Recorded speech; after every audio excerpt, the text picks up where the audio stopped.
walking back from lunch discovered several months ago. It is being completely transformed, and the homeless have been excused and relocated to Emancipation and other locations.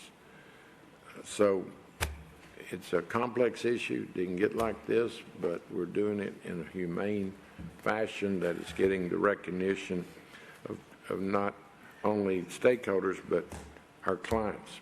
They want to go there, and when they get there, they're not leaving because they're being, for the first time in many of their lives, being cared for. Next item, please. Item 36 is an ordinance. Just need a vote. All in favor say yes. Those opposed, nay. Motion passes. Item 47 is an ordinance. Just need a vote. All in favor say yes. Those opposed, nay. Motion passes. This completes the items on the agenda. Very good. Now, we would like to have the monthly financial report. I know the controller and Melissa's been patient.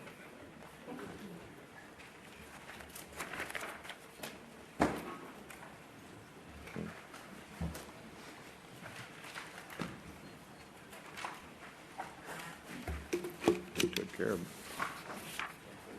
I could care less.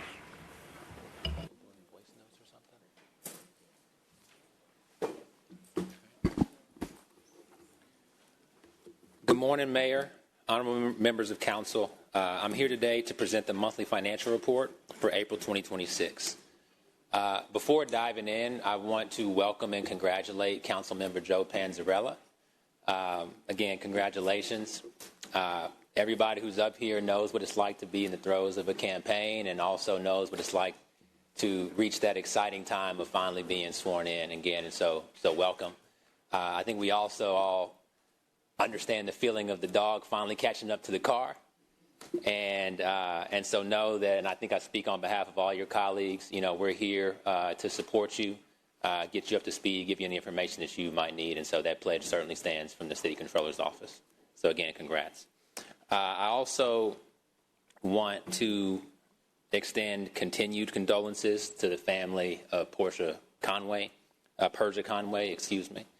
A number of the members of this body were there yesterday to console her family and to extend your wishes, and that was from across the political spectrum, and so thank you all for being there. I want to apologize to her family on behalf of the City of Houston, and I hope that HPD and Chief Diaz will do the same thing.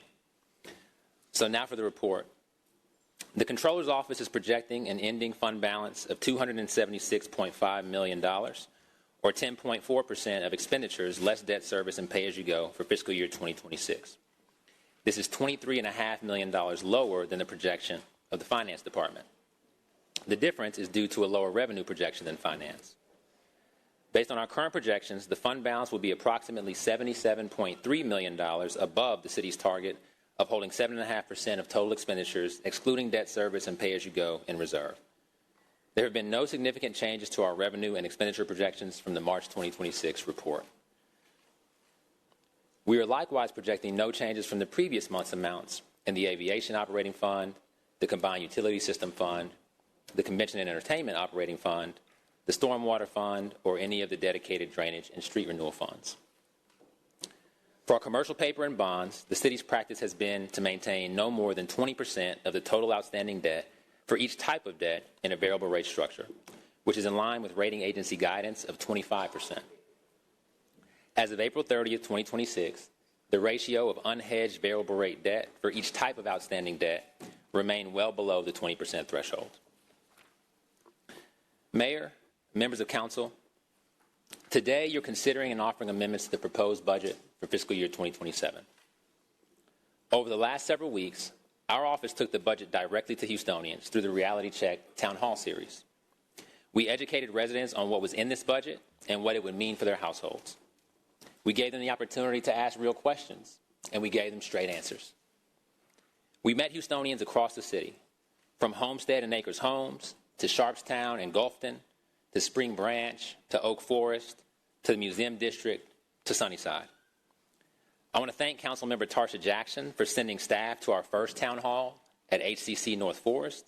And I want to thank Councilmember Ed Pollard for joining us in person at the Baker Ripley Town Hall in Gulfton. I'd also like to thank Director Dubowski and Councilmember Alcorn for joining us every year in a virtual town hall with the AARP membership. Across the series, hundreds of Houstonians joined the conversation about the financial future of our city. What stands out most is what people told us once they had the real chance to engage. 76% of participants told us that they were not confident City Hall is using their tax dollars wisely. And more than half said they knew little to nothing about how the budget works. That is not a minor communication problem. That is a public trust problem. While attendees came from different neighborhoods and backgrounds, the same priorities emerged consistently: housing affordability, economic opportunity, and safety. We also heard a familiar concern from Houstonians: what the city is doing and not doing to address flooding and to mitigate the impacts of extreme weather in a city that knows disasters all too well. People are feeling pressure at home, at work, and in their neighborhoods. They want to know whether this budget addresses the challenges they face every day, or whether City Hall is asking them to pay more without telling them the full story. Throughout this budget season, my office is focused on 4 realities, and I want to put them on the record once more before the budget discussion moves forward. The first reality is that this budget repeats several of last year's critical mistakes. Last year, we stood right here and we raised concerns about baked-in deficit spending, about under-budgeting for overtime, about unrealistic revenue assumptions, and other recurring problems. Those warnings were ignored, and that willful indifference led to a deficit of more than $180 million that we're living through right now. The city has squandered half of its savings in just 2 years. And now we're moving into a 3rd year, seemingly without learning the important lessons of our previous blunders. Reality number 2 is that this budget drains the water fund below what it can reasonably absorb. Instead of reinvesting in water infrastructure, this proposal shifts water dollars toward trash collection and public safety costs. That is not efficiency. That is robbing Peter to pay Paul. Last year, we began paying for 311, code enforcement, and the Office of Emergency Management with water money. Now, the plan is to subsidize trash pickup, police, fire, general fund debt, and other general fund obligations to the tune of over $200 million. This should go without saying, but fire is not water. Police cars are not water. Trash is not water. And if we drain the water fund to pay for these non-water items, that means that $1 billion over a 5-year period will be not available to fund critical water infrastructure.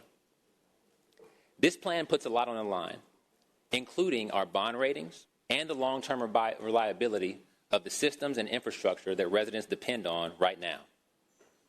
Under this construct, the only way to avoid calamity within the combined utility system is to hike water rates even further than the increases that are already planned.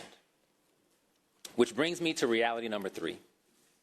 Houstonians will pay more than what's being promised, both in this trash fee and in their water bills. The mayor has stated that if we're smart, the garbage fee may not ever have to go beyond $5. That statement is patently absurd.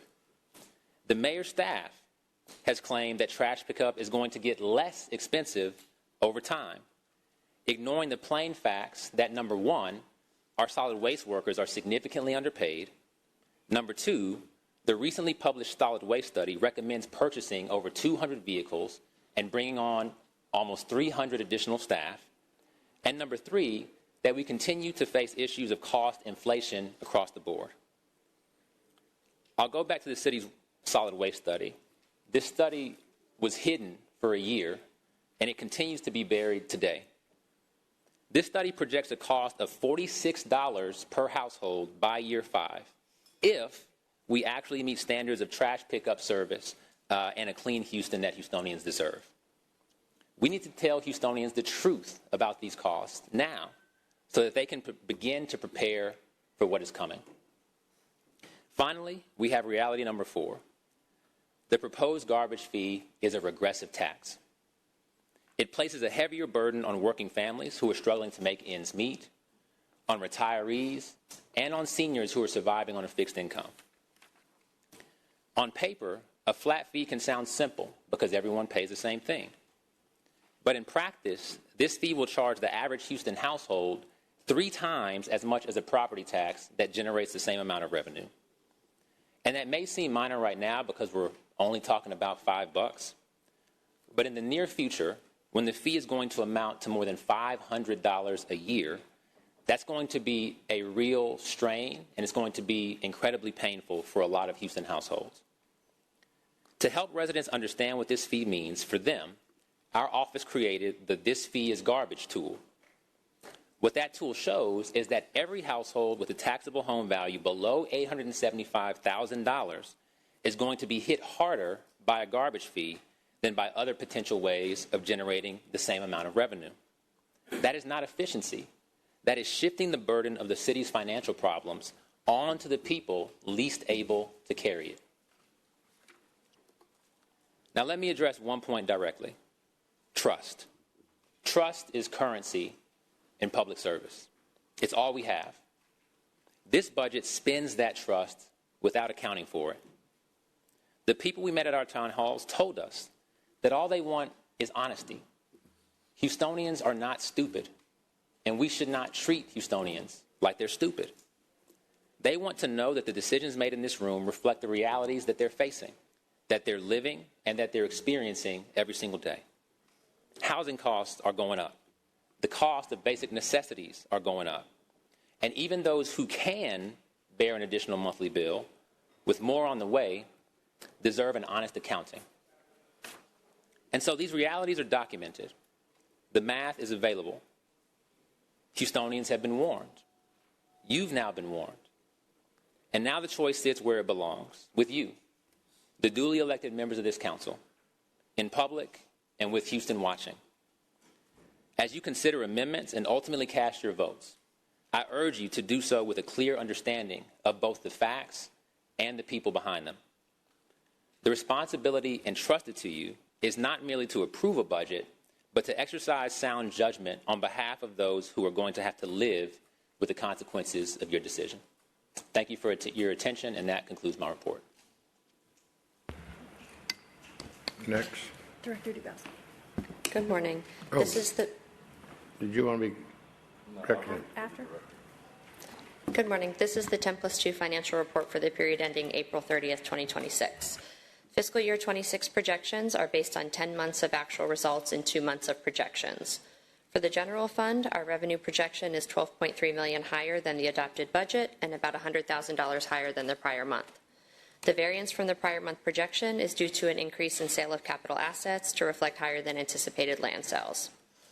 For sales tax, we're not making any changes to sales tax for this month, but just to provide some good news on sales tax, our receipts for the month of March were $89.2 million, which is about 4.47% higher than the same period last year and represents about $8 million higher than budgeted. In order to meet the Finance Department's current projection for sales tax for fiscal year 26, the remaining periods would need to come in about 3% below prior year.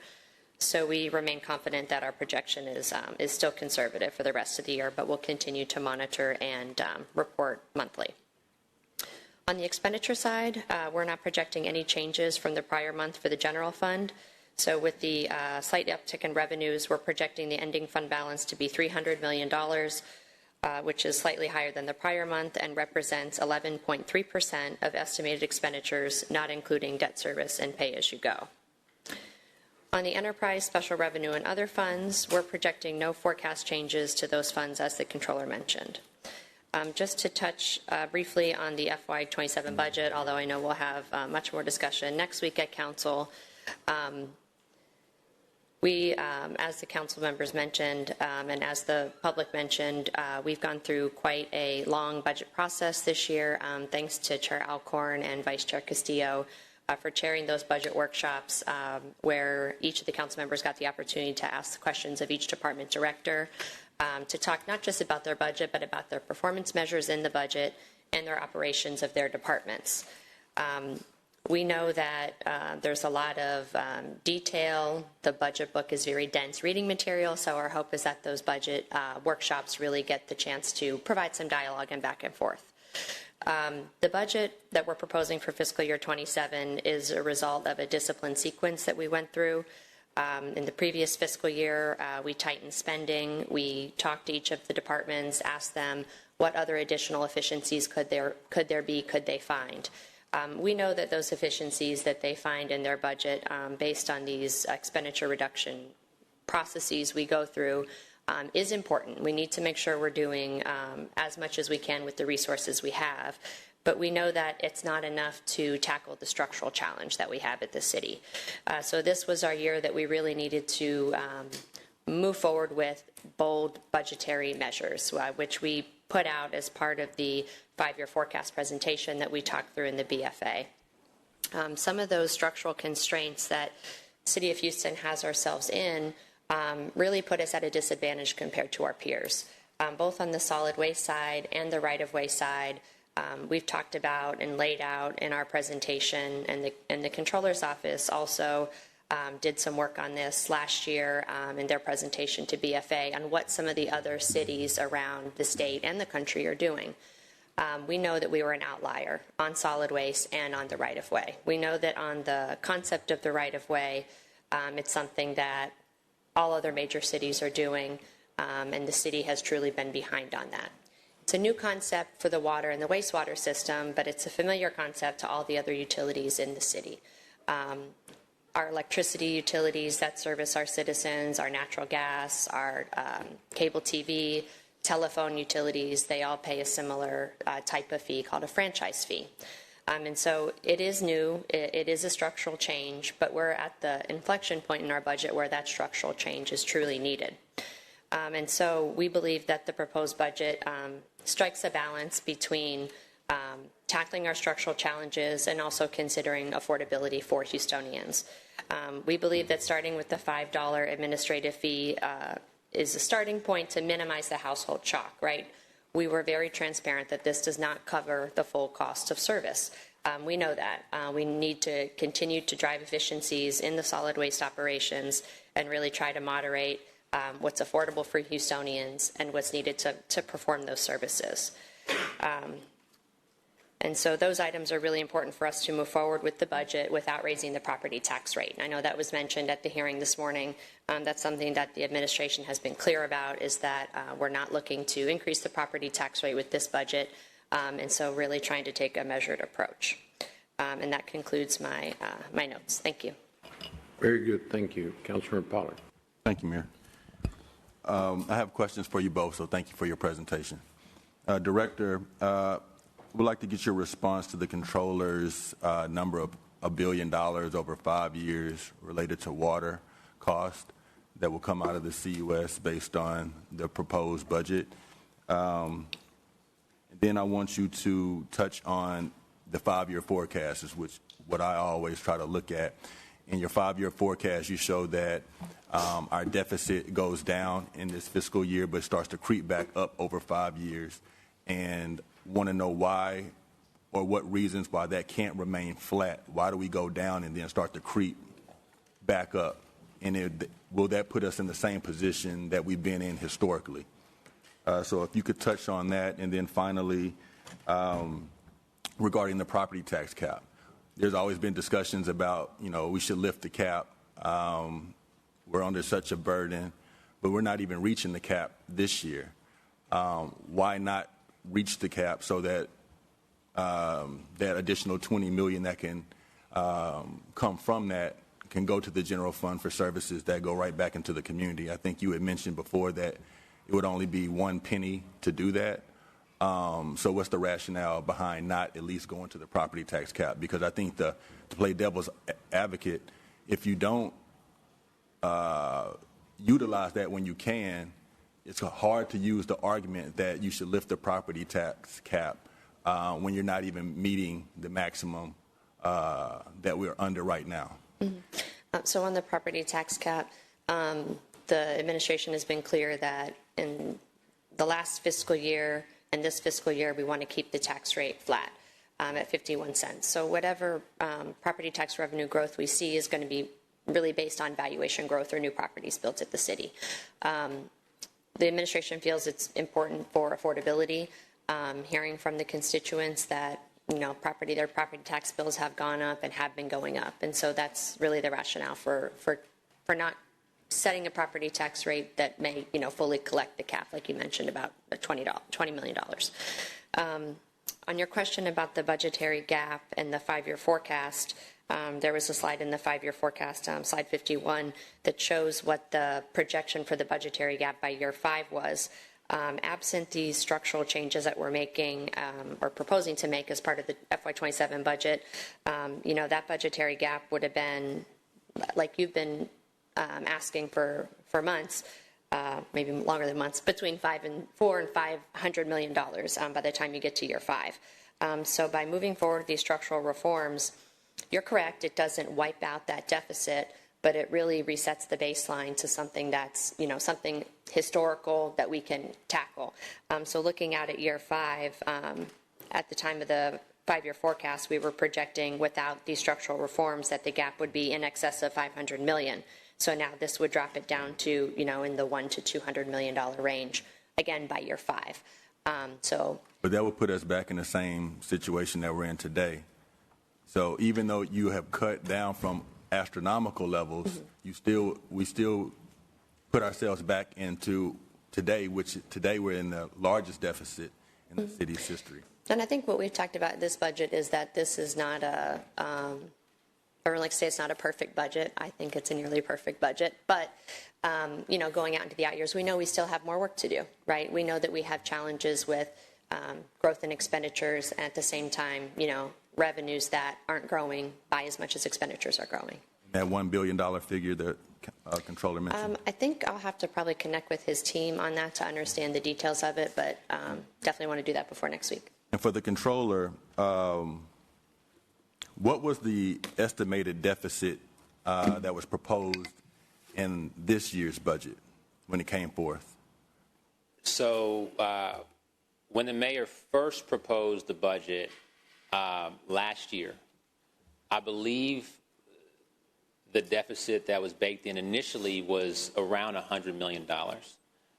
We then got some news that would allow us to collect additional revenue. And so what ultimately came before you and what passed had a baked-in deficit of $76 million. So we're at $76 million in the proposed budget last year, and then we ended up at what deficit number? According to the mayor's, the administration's numbers, it's just over $180 million. We have some revenue differences as of the moment that we're hoping to resolve, but right now we're looking at just over $200 million. So that's over $100 million difference of deficit spending. Yeah. And so you mentioned it earlier in your report that trust is the most important aspect of what we're doing, especially when it comes to the public's perception of where their tax dollars are going. The mayor has consistently said, trust me, we'll get it done. And even in this last budget, it was proposed that we're going to have a $76 million deficit, and then now we're seeing that it's over $100 million more than that. And so these numbers are real.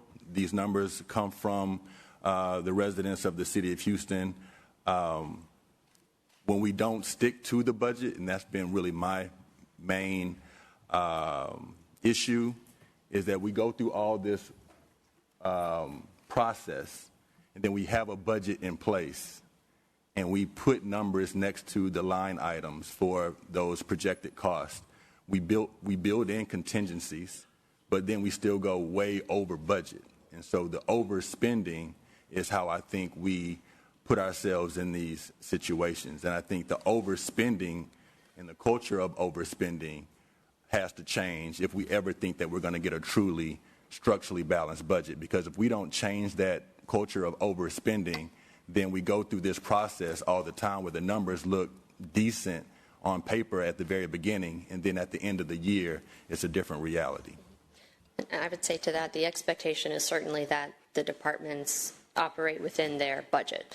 There are times when some departments go over budget, some departments go under budget, or they go over in certain line items and under in other line items. At the end of the day, when we're talking about what is the ending fund balance for the city, at the time we adopted the budget last year, we were projecting the fund balance to be around 12% fund balance, which was around $305 million. Based on the report today, we're projecting around $300 million, so around 11%. So we're really within about $5 million when we're talking about our total ending fund balance bottom line. So, but your point is well taken on. I want to thank both Sticking of to you the all. budget. Yeah, I want to thank both of you all for your work and all that you do to give us your perspectives on where we stand financially. Truly appreciate it. Thank you. Thank you. Mr. Alcorn? Thank you, Mayor. And I know we'll be talking a lot about the budget next week, but while I have you here, I mean, obviously the big stories of this budget have to do with the CUS and doing the solid waste, moving the solid waste to the utility and the right-of-way fee. Controller, you sent us a memo last night about the right-of-way fee approvals. I don't see the city attorney here, but I myself would like to learn a little bit more about that. I assume, since every other city in Texas is doing these right-of-way payments, that these approvals can be gained. But if either one of you want to talk about approvals that have to do with the right-of-way fee, I was a little bit confused by that and wasn't sure that I didn't know that more steps had to be taken in order to do this. Certainly. I sent you a long letter, and so I was going to spare you all of that detail today, and I'll try to keep it very concise.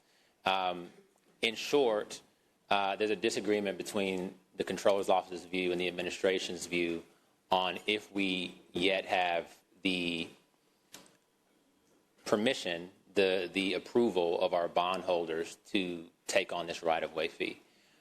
State law clearly allows for solid waste to be absorbed into the combined utility system. I don't think the way we're absorbing it is in line with the spirit of the law, frankly, because the whole purpose of enterprise systems is to pay for themselves, and the way that solid waste is coming into the CUS is not paying for itself. But that's not the issue of the primary issue of the letter I sent. The primary issue is around having consent of the bondholders to use these monies as a transfer over to the general fund in what's called the right-of-way fee. The administration's position, as I understand it, is that we can take a first step today of getting this $104 million out, but that we need bondholder approval for later moves further down the road. Our position is that that's inconsistent and that we either have their approval to just do it until Kingdom Come, or that we need to get the approval to do it first. Now, the plan and the Comptroller's Office and Finance and the broader financial working group are all working together to effectuate this plan, is to go out and get this permission. Now, it's not just calling them up and saying, hey, can you check the box and say we're okay? The approach that we're taking is essentially to swap out more than half of CUS's outstanding debt with the new master ordinance that you all have voted on. And once 50 plus 1% of bondholders have that new master ordinance as part of their agreement with us, then that gives us the permission. But there are several steps that have to take place in doing that. One is conversations with the Texas Water Development Board. That board reports up to Greg Abbott. Greg Abbott has been public with his view that water utility money in particular, given the water crisis across the state, should not be used for purposes other than maintenance of the water system. We're explicitly saying that this right-of-way fee is not an operation and maintenance cost of the system. And so there is some uncertainty there. Now, I'm not saying we can't get it done. I'm saying as controller, my job is to focus on the certainty of those revenues, and there's some uncertainty there. The next issue is that with all of our bonds, we have to get AG approval, right? Normally, in a kind of just status quo scenario, you generally assume that AG approval is coming, although there's been instances where we've been waiting on that very last day and crossing our fingers that approval comes. Here, we have an AG who's in the midst of a heated campaign, who has made political decisions to go after cities and to try and grandstand and so on. And so similarly, while we're not saying we don't know what he's going to do, but that's essentially the problem, is that we don't know what he's going to do. And that brings uncertainty into the system, and that makes us uncomfortable with the assumption that $104 million would be able to move over to the general fund.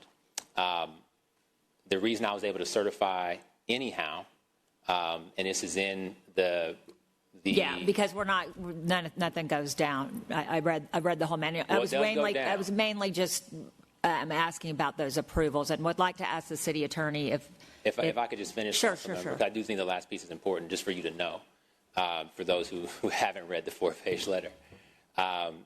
In that downside scenario, the city does maintain a fund balance above zero, but it would be below the 7.5% that is our policy to maintain in reserves for emergencies. And so that knowledge is important to you.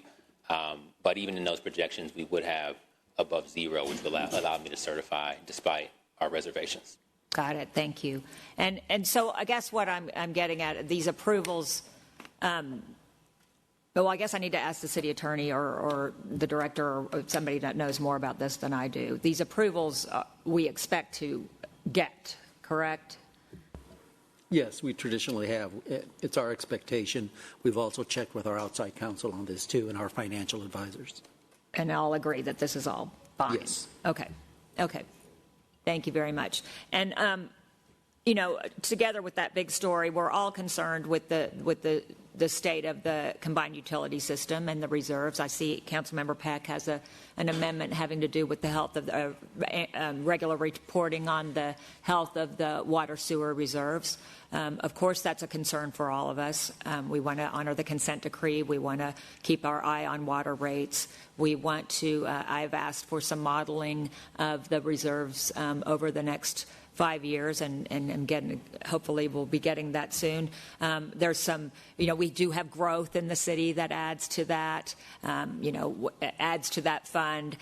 Director, if you want to talk maybe a little bit about the factors that go into, how we would model our reserves. I know we pay our first lien, we pay our second lien, we honor every project that's on the books, and then there's that third bucket that we have that we're talking about now, of what we're doing with solid waste and with the right-of-way fee. So with the right-of-way fee, when you're talking about the third bucket, I think you're referencing what we call the bottom bucket, the general purpose fund. So the proposal for the right-of-way fee is to come from the general purpose fund, which is the bottom bucket. That bottom bucket is something that is available funding remaining after bondholders have been paid. So I know the controller talked about bondholders and the concern of the bondholders, but the bondholders get paid before any funding comes out of the general purpose fund or the bottom bucket. To touch on your point about all the projects and what needs to be done for the water system, we had a really good discussion yesterday. I know Councilmember Thomas had some questions on it as I went through the presentation for the upcoming financial transactions on the expansion of the commercial paper program for the water and wastewater system. We know that, and we're going to be releasing the capital improvement plan at the end of this week, or later this week, to look at all of those projects that are needed for the East Plant, for the consent decree. And in order to accomplish all of those large projects, we need to make sure that we have those financing tools in place. So that's another area that we're working with the Controller's team and the Finance Working Group to expand the commercial paper program so that we can continue on with those important projects. Council member, a small bit of minutia. It is true that most of our bondholders get paid before we get to that general purpose fund, that bottom bucket.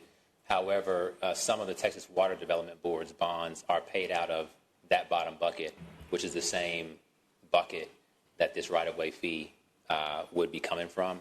And so we're working behind the scenes to try and change that and make it clear and make sure that they're comfortable and safe in their investment. And we still have steps ahead to ensure that. Thank you very much. Councilman Flickinger. Thank you, Mayor. Thank you for the presentations. For the controller, I had a question. You mentioned that the garbage fee could go up to over $500 a year. The figures I've seen is $5 a month this year, $5 a month next year, and being reevaluated later on, going up to possibly $25. Did I miss the $500?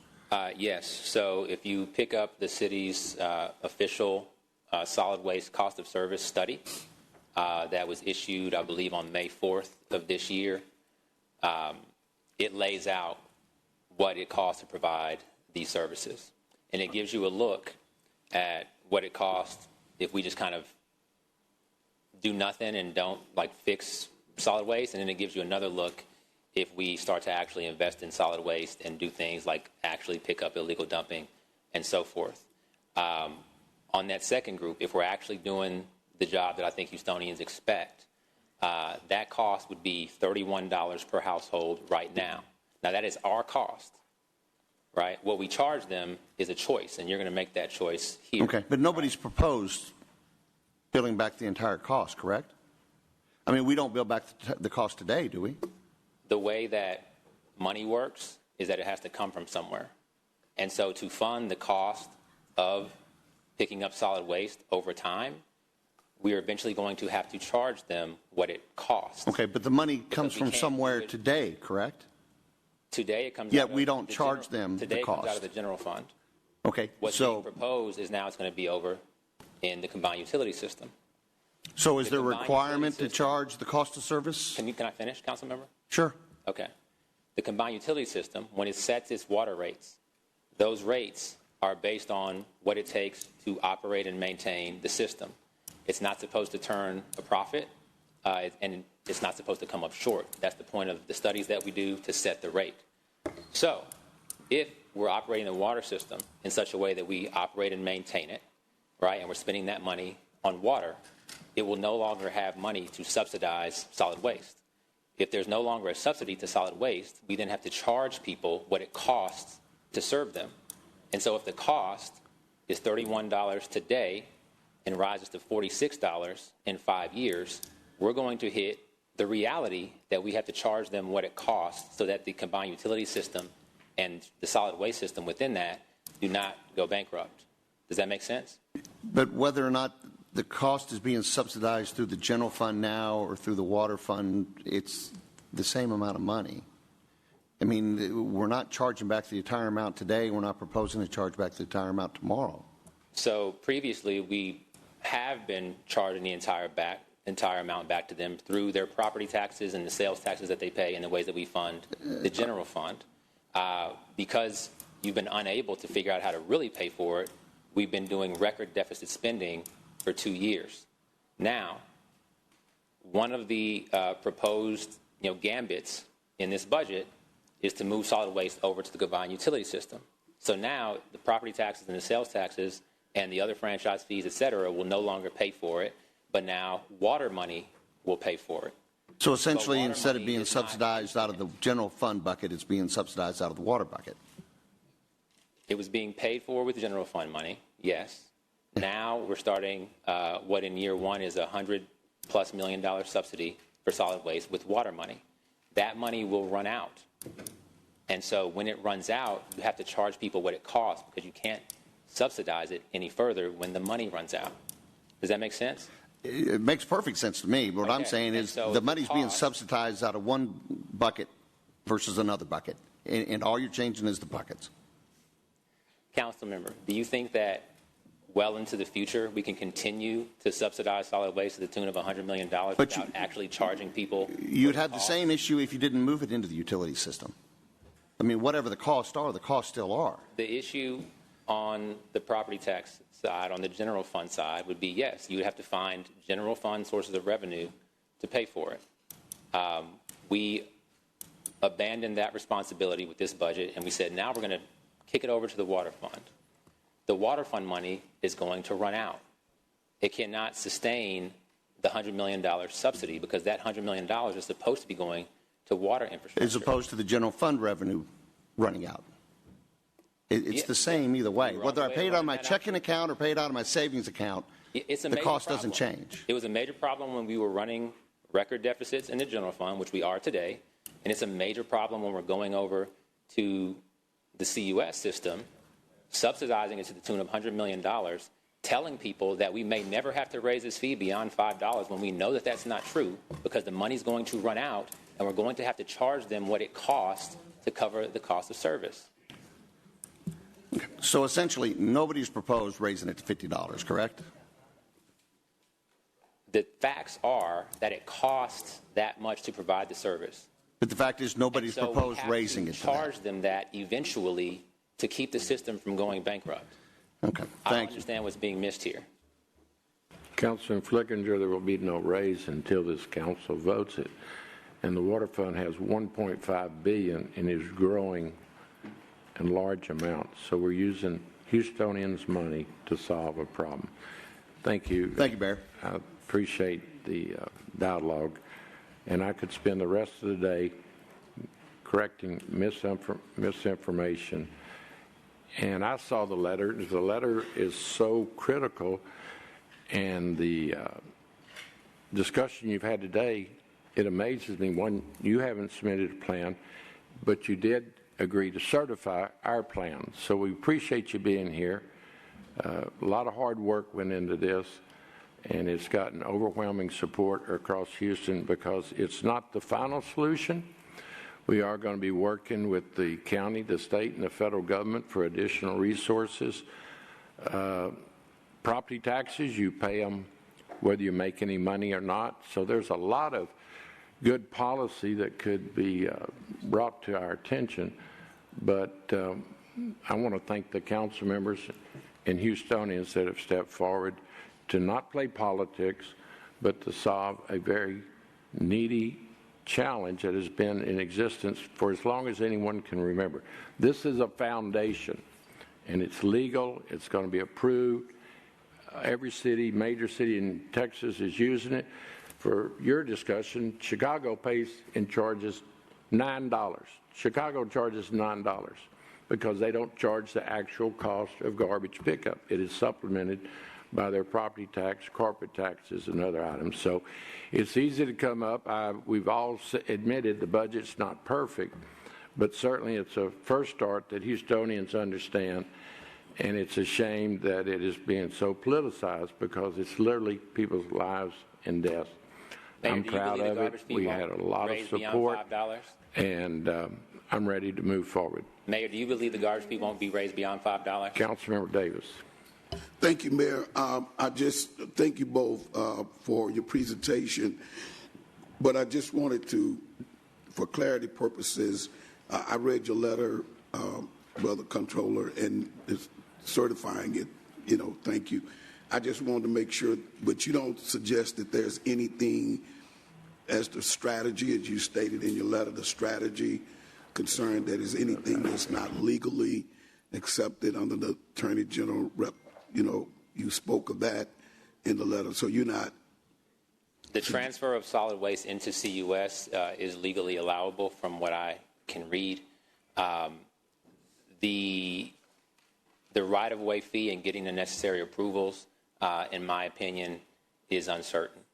Now, the mayor has stated that, I can have a legal opinion, you can have a legal opinion, the city attorney can have a legal opinion, but it's the governor's opinion that matters.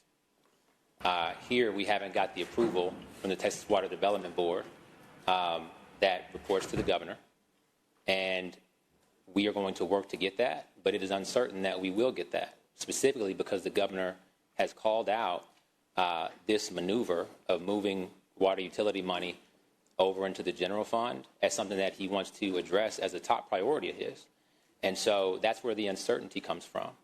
Again, the certification, I think you all know this, but I'll just state it for the record. Certification is not approval of this budget, right? Certification is saying that we have sufficient certainty that we're not going to go broke in this particular budget, that the balance will remain above zero. Now, there's one particular number, which is that right-of-way fee transfer that is major enough that we had an issue with it, but we worked behind the scenes, and I want to commend the mayor's chief of staff as well as Director Dubowski, working behind the scenes to get a footnote in it that called out our issue while allowing for certification and move forward. And as you all noticed, I certified the budget. I sent you all a letter Didn't hold a press conference, didn't mention it, didn't even have it in my remarks today. We're just moving forward and letting you do your job. And that's what we're always going to try to do, is work in partnership and try to move forward. Okay, thank you. Vice Mayor Pro Tem Peck. Thank you, Mayor, and thank you both for the presentation. I just wanted to point out that as we're talking about this administrative fee and the possibility of it going over $25 at some point, that it is written in the actual ordinance for the proposed budget that it shall not exceed $25 per residential unit customer per month. And so that was something, Mayor, as you know, I was very concerned about. I know you said it wouldn't go over $25, so I was concerned, future mayors and future councils, what that could look like, because it definitely should not go over that $25. We're pricing a lot of people out of, moving to Houston. So, of course, ordinances can be changed, but this isn't something that just, a few years from now in a budget, we can just increase it to over $25. It would actually take an ordinance change to make that, to break that $25 cap. Council member, you can write down whatever you want to write down. We just had the conversation with Council member Pollard about what we wrote down of our planned deficit last year. We blew through that planned deficit by over $100 million. And that's not my number, that's the mayor's number. You can write any number down, right? When we called out that overtime was $70 million plus over budget, and instead of increasing the overtime budget, you decreased the overtime budget last year, of course, you can write that number down. But what happened in reality? What happened in reality is that we went over $50 million over budget again. And so we can say, let's write the number down. I'll write it right here on my sheet of paper, $5. That doesn't do anything, right? That doesn't bring down the reality of the cost of providing solid waste services to Houstonians. Our study that we paid $200,000 for, that y'all voted for, that got commissioned, and the report was just issued, it says that if we're going to do the things that actually make solid waste perform and deliver services at the standard that Houstonians deserve, that cost would be $31 today, and by year 5, it would be $46. If you just do the bootleg version, it would be $25 today. If you ignore the debt, with the debt is $27 today, and then that's going to go up as well into the low 40s. And so we have an issue, and just saying it's going to be $5, it's not going to be $5, and then someone else saying, oh, maybe it'll go up to $25, but we're actually going to save some money. It ignores realities. I don't need to go back to my remarks, but we just heard multiple people saying we're going to try to pay solid waste workers more. How do we do that? That increases the cost of service, right? And they deserve a raise, but it will increase the cost of service. The study that we paid $200,000 for, it says we have to hire 300 additional solid waste workers. We have to purchase over 200 additional vehicles. You think that's going to be less expensive than how we're operating today? I think you know better, council member. And so we can write down $5, we can write down $25, but the reality of operating the system and what it costs is ultimately going to be passed down to customers. That's what bringing it over as an enterprise fund is. It is running it like a business and charging customers how much it costs to serve them. If I can go over the report with you if you'd like to go over it in more detail, but that's simply what the report says, and those are the facts. Mayor, may I ask the city attorney a question? May I ask the city attorney a question? Sure. Section 20 of the actual ordinance for the budget that states that it shall not exceed $25 a month, that has the effect of a regular ordinance. Is that correct?